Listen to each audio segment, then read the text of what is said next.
Yes. Since the Russian invasion in 2022. Has something been discussed here today that may have altered your views on things? No, we want to, very simply, I have no allegiance to anybody. I have allegiance to saving lives, and I want to save a lot of lives. A lot of young people, mostly young people. It's the war. It's the soldiers. And if we can do that, also, as you know, I got started because the money that's been spent on this war is insane. It should have never happened. And it would have never happened if I were president. But Biden spent $350 billion on this, and it's a shame. And that's what got me involved. And then I looked at, and I see the results. It's horrible. It's a killing field. 5,000 soldiers a week on average. And we want to stop that. We both want to stop that for a lot of reasons, but I would say that is my number one reason. Do you think that Russia, that we will get Russia to accept a deal that also Ukraine and Europe is willing to accept? I think so, yeah. I do. I believe they will accept, and I think we're going to get this over with. I hope so, soon. Mr. President, continue to lack support from NATO allies in your goal of obtaining Greenland. How will you proceed if you don't get that support? Well, Greenland's going to be interesting, but that's for another day. I think we need that for international peace. What are you expecting of your And if allies? you don't have that, I think it's a big threat to our world. So I think Greenland's very important for international peace. Yeah, please, go ahead. Mr. President, this morning in a Truth Social post, you used the words, Vladimir, stop. That seemed like a slightly different message, a personal message. What is your level of frustration with President Putin at this point? Night. I wasn't happy with it, and we're in the midst of talking peace, and missiles were fired, and I was not happy with it. That's what I meant, and that's, you know, what it said. I assume that's what you mean. Sorry, Yeah. if the bombs keep falling, will you consider additional sanctions toward Russia, or what will you do if President Putin... I'd rather answer that question in a week. I want to see if we can have a deal. No reason to answer it now, but I won't be happy. Let me put it that way. Things will happen. Mr. President, why are you not putting more pressure on Russia? I know a lot of Europeans. Putting a lot of pressure. You don't know what pressure I'm putting on Russia. They're dealing. You have no idea what pressure I'm putting on Russia. We're putting a lot of pressure. Can you maybe tell us that? What kind of We're pressure putting a are you lot putting of on pressure on Russia, and Russia knows that, and some people that are close to it know, or he wouldn't be talking right now. The Prime Minister understands that better than anybody. He wouldn't be talking right now. He's talking, and we're putting a lot of pressure. I think he wants to make a deal. We're going to find out very soon, but it takes two to tango, and you have to have Ukraine want to make a deal too, and they're being hit very hard, and I do believe they want to make a deal. Mr. President, Mr. Prime Minister, if I may, you said that the Ukraine have to give some territory to win peace, among them Crimea. Do you stand by that? And I know that the former NATO General Secretary today has told you that he does not agree, and he believes in territorial integrity of the Ukraine. How will you deal with that with your allies? And do you stand by that Ukraine have to give? Former Secretary General happens to be right here, you know, so they can't put words in his mouth. He's been a great general, frankly. It was because that's what you are. Really, you're a general. But he's been a great Secretary General. We had a tremendous relationship, very successful, and I think he could speak for himself. He's right here. But do you still agree that Ukraine have to give some territory away to win peace? Well, it depends what territory. They've been fighting. They've lost a lot of territory. We'll do the best we can, working with Ukraine. We'll do the best we can. But they lost a lot of territory. When you say Crimea, that was handed over during a president named Barack Hussein Obama. That had nothing to do with me, Crimea. That was 11 years ago with Obama. And they made a decision. There wasn't a bullet fired. There was no fighting. There was no anything. They just handed it over. Now they say, well, can you get it back? I think that's going to be a very difficult thing to do. That was given by Barack Obama when he was president, not by Donald Trump. Thank you, Mr. Mr. President, President. you have a long You have a meeting, peace Mr. President. proposal that you put on the table. It's a 30-day ceasefire proposal. Your national security team presented it. to both Ukraine and Russia.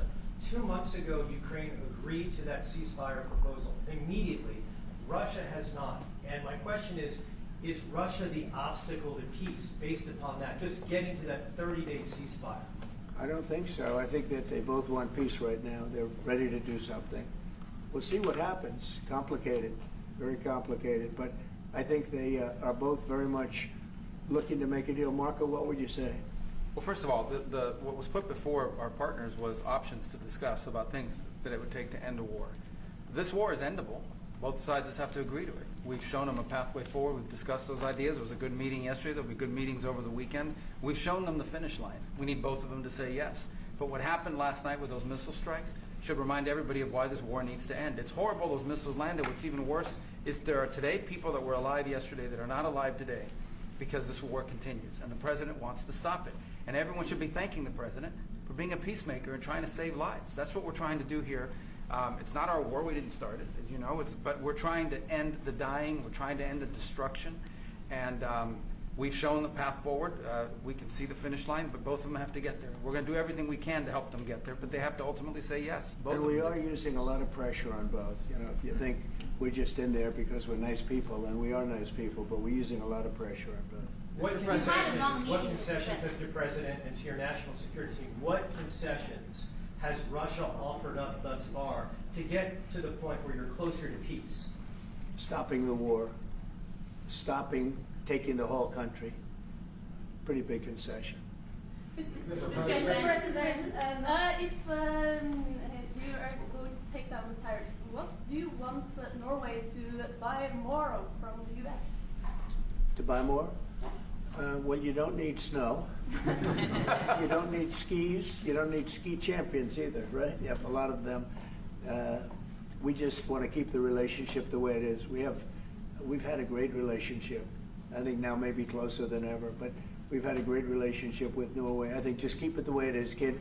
You can't do better. Really? Not even by, say, Well, if they want to give us some additional concessions, that's okay. You can't do much better. Yes, yes. Mr. President, you've had a long meeting with Norway today. You said that Norway is doing a lot of things right, but on the Ukraine, if I can ask both you and the Prime Minister, did you find common ground today on Ukraine and the peace plan? Totally. It's totally common ground. The Prime Minister can speak about it, but I can just say he wants to see people stop dying more than anything else, and he'd like to see it end.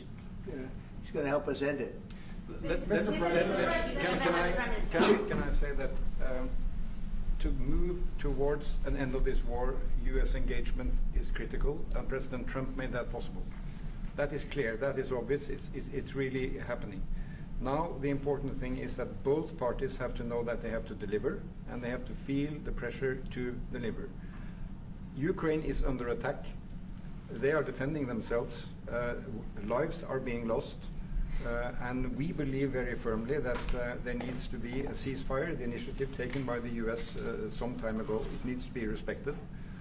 And then to move on to something which both parties can own. That is the complicated part in such a dramatic war. And here I believe Europeans and Americans working together, as we do much closer now. I salute the team of President Trump of being, open in that process. We had a good discussion on this today, and then we have to move on, and we cannot lose time because this is too much drama happening. One thing is people losing their lives, but it is a bad thing for Europe, and it's a bad thing for the world to having such a broad conflict going on. It can have ramifications far beyond Ukraine. Mr. President, follow-up question. Mr. President, I forgot my question. I wanted to ask about. It's all right. That happens. It happens sometimes. Yeah. No, Mr. President, I wanted to ask about the. Well, actually, Zelensky has said that he wants more Patriot missiles. So far, has been no response from the United States. If you and the United States decides to pull out of negotiating for peace, trying to broker peace, does that also mean a no on Patriot missiles, a no on sharing intelligence with Ukraine? Let's see what happens. I think we're going to make a deal.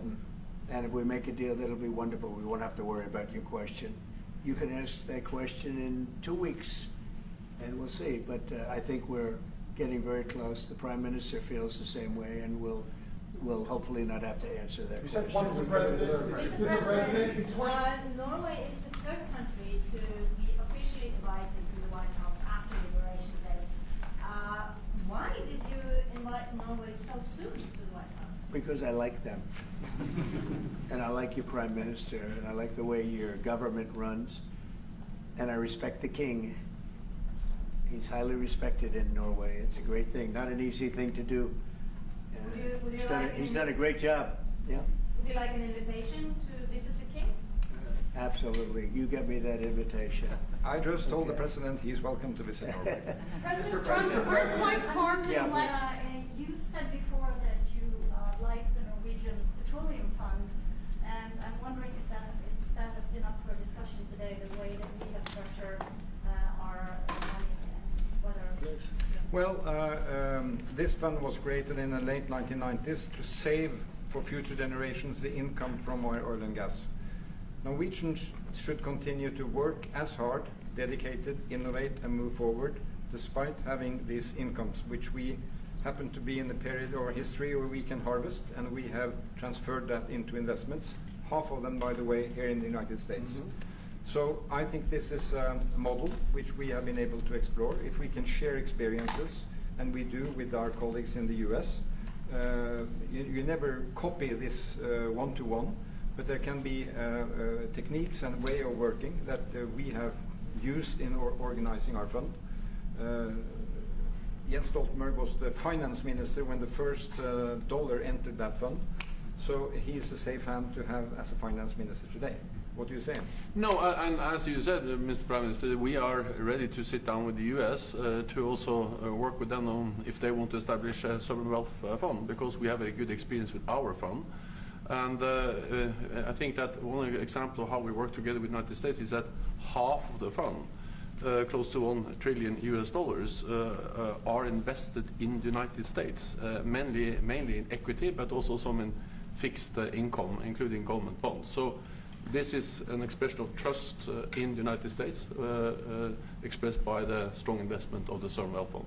Then just briefly on Ukraine, since it was mentioned, we had a very good and extensive discussion about Ukraine, the path forward to peace. And as the Prime Minister said, we commend the US for pushing forward to try to find a negotiated solution. At the same time, we need to continue to support Ukraine. And therefore, I'm proud that Norway has actually tripled the military support to Ukraine. And this year we will allocate close to $8 billion US to Ukraine. That will strengthen them and also their hand on the negotiating table. If I may add to that, if there's a peace, and there will be a peace, we have a common responsibility in securing democratic Ukraine for the future. And the best security guarantee they can have is the ability to defend themselves. And we are investing in that. Mr. Prime Minister. Mr. If I may, President, as it relates to tariffs, Mr. President, when you unveiled your reciprocal tariffs on April the 2nd, the tariff rate for Norway was 15%. Based upon your conversations that you've had today with the Prime Minister, do you see that tariff rate coming down from what you proposed just a few weeks ago? Well, they have a great fund of $2 trillion. It's a big fund, and they don't have any debt. So I think they'd probably be willing to pay us more than that, I hope.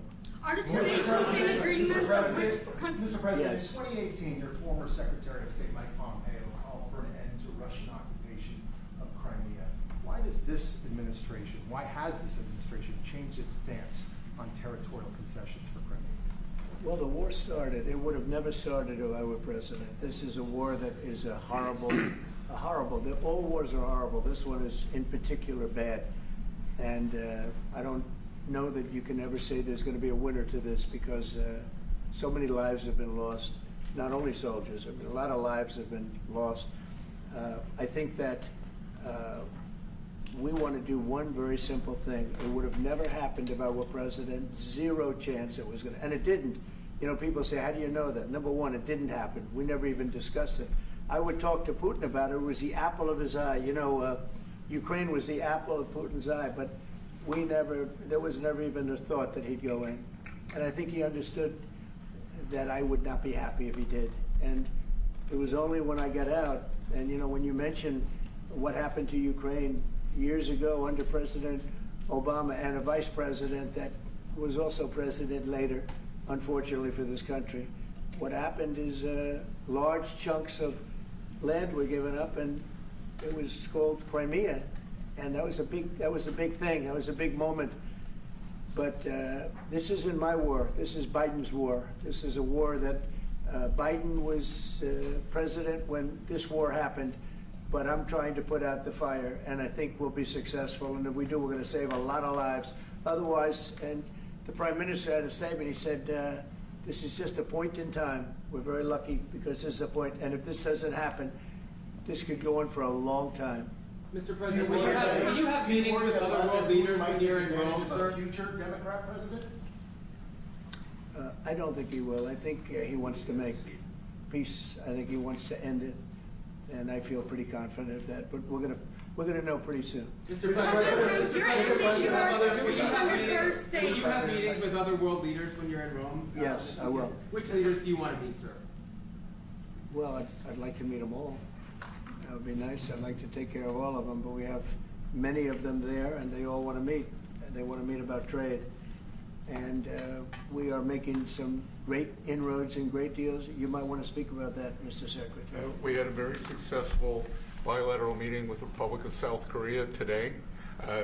We may be moving faster than I thought, and we will be talking technical terms as early as next week as we reach an agreement on understanding as soon as next week. So South Koreans came early. They came with their A game, and we will see if they follow through on that. President Trump, you're rounding up your first 100 days. Do you think you deserve the Nobel Peace Prize if you manage to create Do I deserve the Nobel Peace? If you manage to create peace? Well, maybe for the Abraham Accords. I don't want to get ahead of myself on this one, but they say for the Abraham Accords, and by the way, speaking of that, we're going to be filling it up. A lot of countries want to come into the Abraham Accords. You know, we have 4, and Biden did nothing on that one too. It's the same 4. But they're great countries, and they were brave doing it, and it's worked out very well. And we're going to be filling up the Abraham Accords. They're going to be, I think, filling it up very rapidly. Mr. President, could you say something about that? There's great, enormous opportunity to grow the Abraham Accords. But I would just point to one thing. Of all the leaders in the world today, no leader is working harder to prevent wars or end them than President Trump is right now. That's why we're talking to Iran. That's why we're engaged with Ukraine and Russia. It's the desire to prevent these wars from breaking out and to end the ones that exist already. And again, I just think it's tremendous for our country to be led by a president who desires to bring peace and establish peace and protect peace. So it's hard work. Mr. President, you know, Marco just mentioned something that maybe we should talk about for just a second, if we could, Mr. Prime Minister. And you're involved in it too, because you've been involved in the world and peace.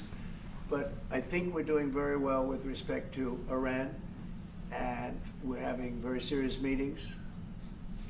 And there are only 2 options, and the one option is not a good option. It's not a good option at all. And I think we're doing very well on an agreement with Iran, but that one, we're doing a lot of things, I will say, but that one is well on its way. We could have a very, very good decision, and a lot of lives will be saved. Mr. President, on the economy, there was a slowdown. Mr. President, on the economy, there was a slowdown as it relates to home sales in the month of March, the slowest pace since 2009. Is that an economic indicator, and perhaps the Treasury Secretary can weigh in on this as well, is that an economic indicator that concerns you about the broader U.S. economy? No, they had very good numbers on housing today, extremely good numbers, and that's despite interest rates, because, you know, if you look at what happened, everyone said, oh, I said I was going to get prices down. I did. Energy just hit $1.98 in a couple of states. It's way down. Energy's down, and we're about $64 a barrel. When I came in, and we were looking at $89, $90, $95. And by the way, that helps us solve the war too. Having those energy prices is a big incentive for Russia to also agree with solving the war problem. Groceries are down. When I was with you 2 months ago, you were complaining about eggs. I said, I just got here. I was here for about a week when the press started saying about eggs have gone through the roof. I said, I just got here. Tell me about eggs. And they have been. They went through the roof, and you couldn't get them. So we just had a big Easter egg hunt at the White House, thousands and thousands of eggs, and the price was down 87%. So we did a great job. Housing is doing very well. We should lower interest rates. That's the Fed. I hope they lower interest rates. That's a smart thing to do, be ahead a little bit, although already it's a little bit late. But in the end, we just have a great country. We have a very strong country, and we have every other country. I can't think of one country that doesn't want to negotiate a deal. And they either negotiate a deal or we set a deal that we think is fair. Because we don't have to go through all of these. It would be physically impossible. You know, you have so many people that really understand it, which is a very small group of people here. And we are going to, at some point, just set prices for deals. Some will be tariffed. Some treated us very unfairly. They'll be tariffed higher than others.